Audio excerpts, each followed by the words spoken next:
Audiolibros en 15 minutos. Suscríbete al canal y explora un nuevo libro cada día. Los principios centrales que guían el mundo de la banca existen desde hace mucho tiempo. ¿Te imaginas un mundo sin banca ni crédito?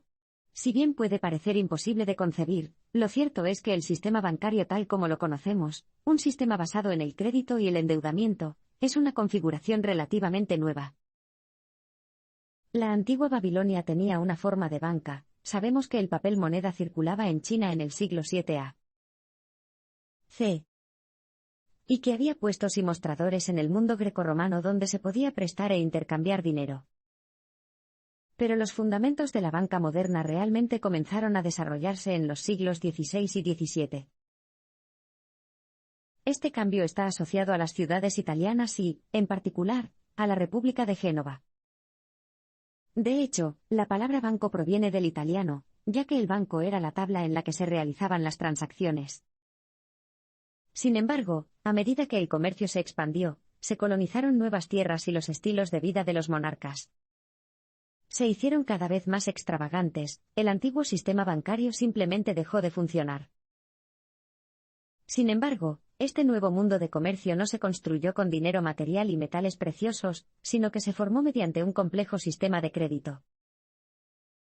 El crédito puede ser algo maravilloso, pero, como sabemos por la reciente crisis bancaria, el crédito solo funciona cuando hay confianza. En el siglo XVII, este fideicomiso fue creado por los bancos que tenían dinero en sus bóvedas como garantía. Una vez que se establecieron estas reservas físicas, la idea del papel moneda despegó. Los billetes podían circular, mientras que una cantidad limitada de monedas de oro con valor real podía mantenerse en reserva. En teoría, podrías llevar tu papel moneda al banco y cambiarlo por moneda real. Sin embargo, un sistema financiero de este tipo depende intrínsecamente de la confianza y la estabilidad política. Simplemente no mantendría la prisa de los bancos que se produciría si todos exigieran cambiar sus billetes. Fue en este mundo cambiante donde surgió una figura que aportaría nuevas ideas al campo de la economía, John Law. La familia Law tuvo una mala suerte, pero John finalmente salió victorioso. John Law provenía de una familia clerical escocesa. Eran una familia liberal inadecuada para la vida rural y finalmente se mudaron a Edimburgo, que en ese momento era una ciudad pobre. Tras superar una vida de pobreza, el abuelo de John Law animó a sus hijos a aprender un oficio y a convertirse en orfebres. El padre de John, William, siguió el consejo de su propio padre y se convirtió en un exitoso herrero. Su matrimonio con la hija de un próspero comerciante solo amplió su riqueza y sus horizontes. William eventualmente compraría su propio castillo cerca del estuario de Forth. En un momento en que todo parecía optimista, ocurrió una tragedia. A William le diagnosticaron cálculos en la vejiga, y murió en 1688 durante un procedimiento médico. John heredó una fortuna considerable y, ya bien educado, decidió participar en la vida de la gran ciudad, y se mudó a Londres en lugar de asistir a la universidad. Londres, la ciudad más grande de Europa, tenía muchas atracciones que ofrecerle, entre ellas mujeres y juegos de azar. Londres desempeñó un papel importante en la configuración de la personalidad y las ideas de Law. Vivía de las ganancias de sus juegos de azar, y su talento matemático se convirtió en un activo especialmente valioso. A su vez, el juego se convirtió en su boleto de entrada a la sociedad. Pero la suya no era una vida exenta de riesgos. Aunque en general tuvo éxito, de vez en cuando se metía en problemas. Por ejemplo, en 1692, incluso antes de cumplir 21 años, se enfrentó a la posibilidad de ser encarcelado por deudas pendientes. Pero tuvo suerte, pudo recuperar los fondos necesarios vendiendo la propiedad familiar, que había heredado tras la muerte de su padre, a su madre. Este incidente marcó un antes y un después. Si bien no dejó el juego, a partir de ese momento solo lo hizo cuando aplicó sus considerables talentos matemáticos. Guiado por su comprensión de la probabilidad y su papel en los juegos de cartas, Law solo jugaba cuando estaba seguro de que podía ganar. Fue en guaridas febriles y damnificadas donde Lau perfeccionó sus habilidades, y los efectos colaterales no solo fueron para su ventaja financiera inmediata, sino que estas hazañas pronto despertaron su interés por la nueva ciencia de la economía. El joven John Lau vivió rápido, trazando una delgada línea entre el éxito y el fracaso. El ajetreo y el bullicio del Londres del siglo XVII no estaban exentos de peligros, era un mundo de fops y dandies que se retaban unos a otros a duelos. En 1694, Lau se encontró en esta misma situación con Edward Wilson, un infame dandy, por razones que aún desconocemos. Wilson fue asesinado, y su influyente familia presionó para que lo acusaran de asesinato, a pesar de que Lau, que fue atacado primero, técnicamente solo debería haber sido acusado de homicidio culposo como máximo. Sin embargo, fue declarado culpable de asesinato, condenado a muerte y encarcelado en la prisión de Newgate en espera de ejecución. En un segundo intento, Lau logró escapar a Ámsterdam.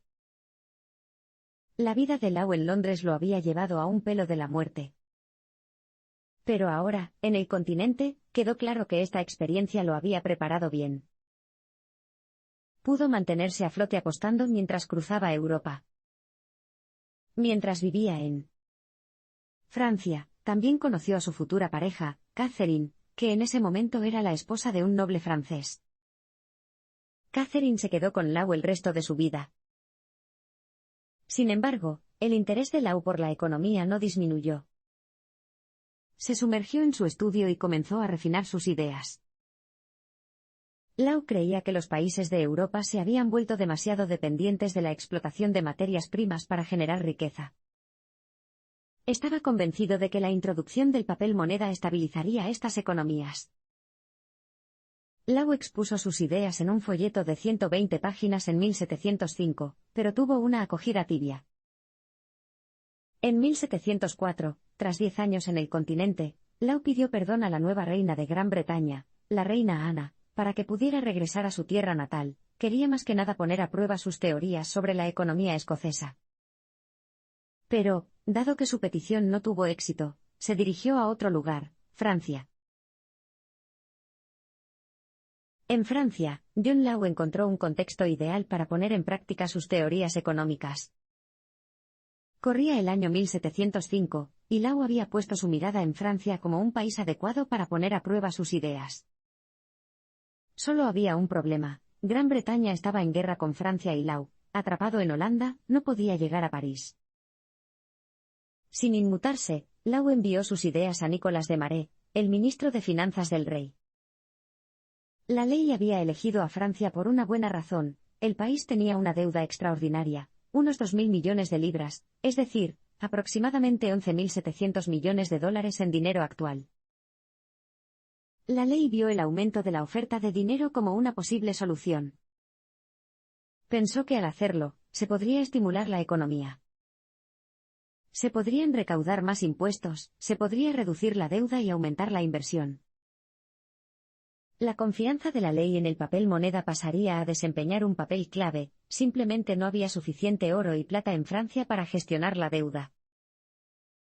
El plan era verdaderamente revolucionario y Francia se convertiría en la primera economía en funcionar con papel moneda. En 1715, los planes de Lau se pusieron en marcha.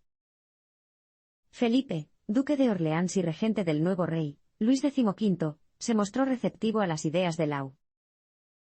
Lau actuó rápidamente, pero se encontró con cierta resistencia, incluso por parte del duque de Noailles, presidente del Consejo de Finanzas. La respuesta de Lau fue vista como escandalosa en su momento. En 1716 fundó un banco privado, el Banque Generale. Al mismo tiempo, el duque de Noailles tomó sus propias medidas radicales. Redujo la cantidad de metales preciosos en la moneda nacional y redujo las tasas de interés. El pánico se extendió rápidamente y el valor real de los salarios comenzó a reducirse. El banco de Lau le ofreció una solución, pero lo trataron con recelo debido a su historial de juego. Aún así, los comerciantes empezaron a interesarse por el papel moneda. Tenía un valor fijo y podía cambiarse por su valor nominal en oro en cualquier momento. En resumen, se empezó a confiar en este nuevo papel moneda, y la economía francesa comenzó a crecer gracias a este concepto innovador. John Law se propuso hacer de Francia la potencia económica de Europa. La introducción del papel moneda en Francia fue un éxito rotundo, pero Law quería impulsar sus ideas económicas aún más. En particular, se fijó en la posesión francesa en Norteamérica, Luisiana, un distrito que se extendía desde la desembocadura del río Mississippi hasta el actual Canadá. Todos los costosos esfuerzos de Francia en el extranjero habían tenido poco éxito. Law identificó la raíz de este problema como la persistente falta de inversión, y comenzó a formular un plan para generar fondos. Law se propuso transformar su banco privado en un banco estatal, el Banque Royal, y obtuvo fondos emitiendo billetes, un tipo de bono estatal. El dinero llegó y, muy pronto, Law tuvo fondos suficientes para invertir al otro lado del Atlántico. El plan de Law dependía de reinvertir este dinero.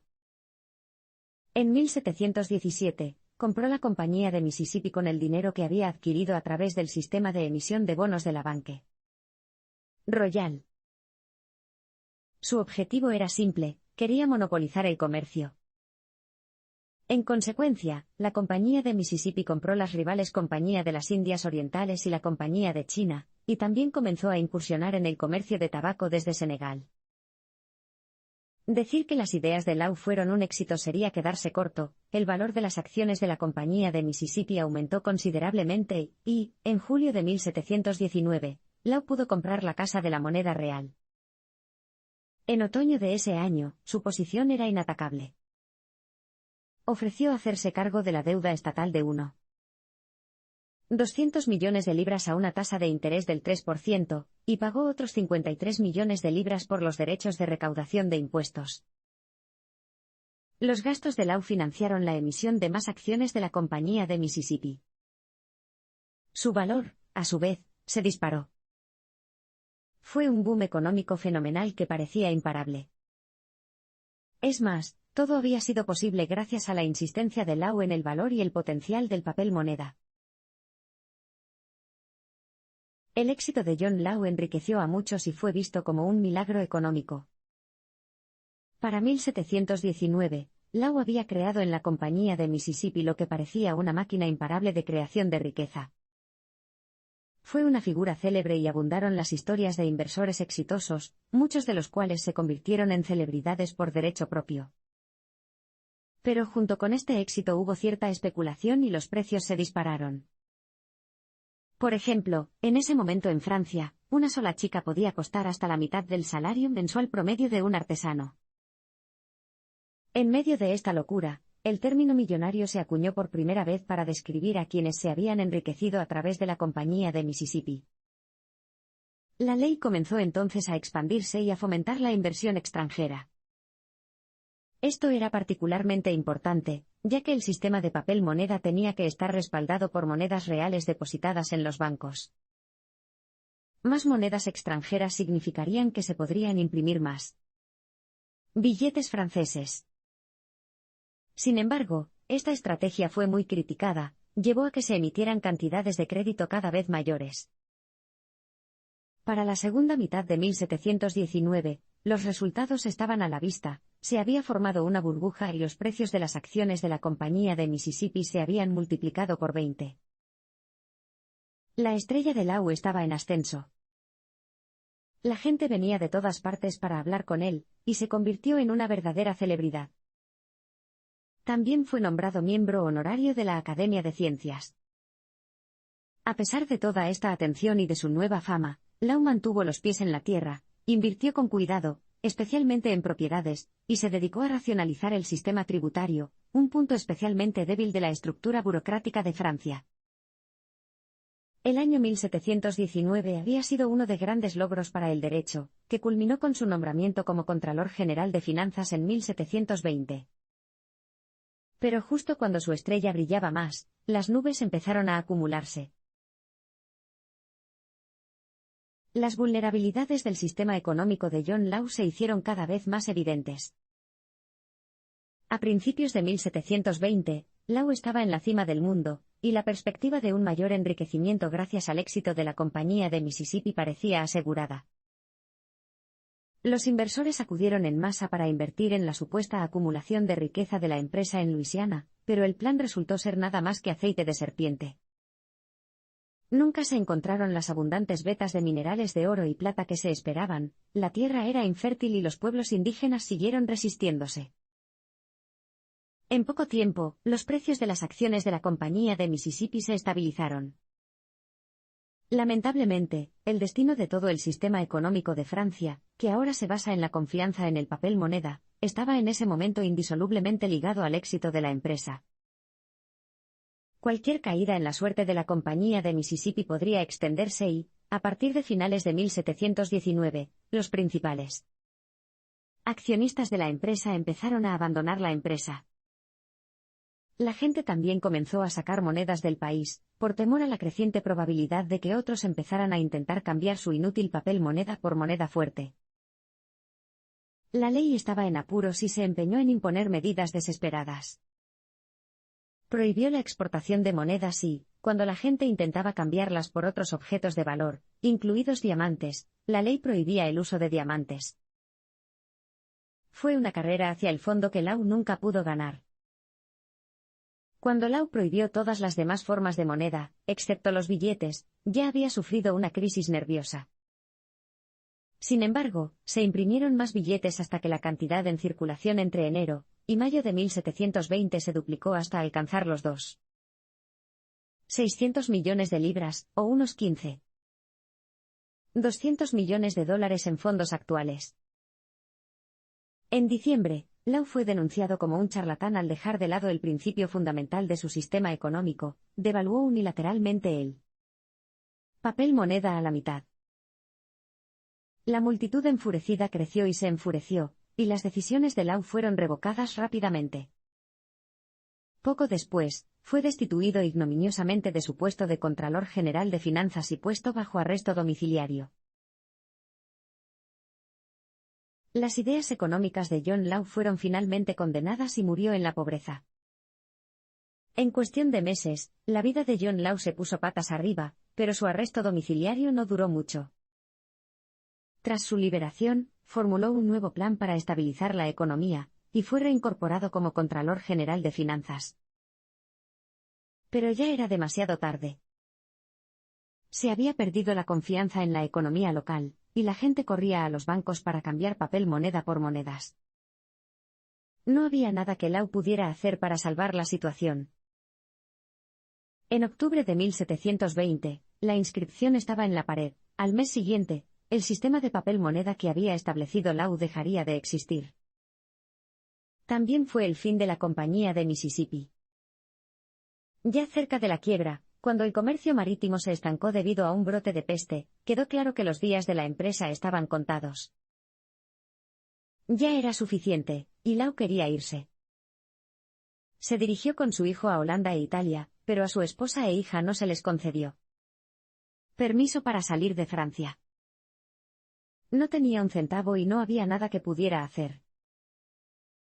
Aunque finalmente se le permitió regresar a Gran Bretaña, esto tuvo poca recompensa. Catherine seguía sin poder salir de Francia, y las potencias de ese país no tenían ningún interés en ayudarlas ni en dejar que Law regresara. Al fin y al cabo, la magnitud de las consecuencias de la planificación económica de Law ya estaba bastante clara, ya que 500.000 de personas reclamaron pérdidas por acciones y billetes. Fue un final indigno para el propio Law, que enfermó y murió sin poder reunirse nunca con su esposa. Aún así, las ideas de Law no murieron con él. Puede que Francia no haya circulado papel moneda durante los próximos 100 años, pero ahora es un aspecto central de las economías modernas. Del mismo modo, su enfoque para aumentar la inversión mediante la emisión de acciones sigue siendo una piedra angular de las finanzas modernas. Es posible que los ambiciosos planes de Law hayan fracasado durante su vida, pero los sueños de este astuto jugador y estratega económico creativo perduran en todos los rincones del mundo.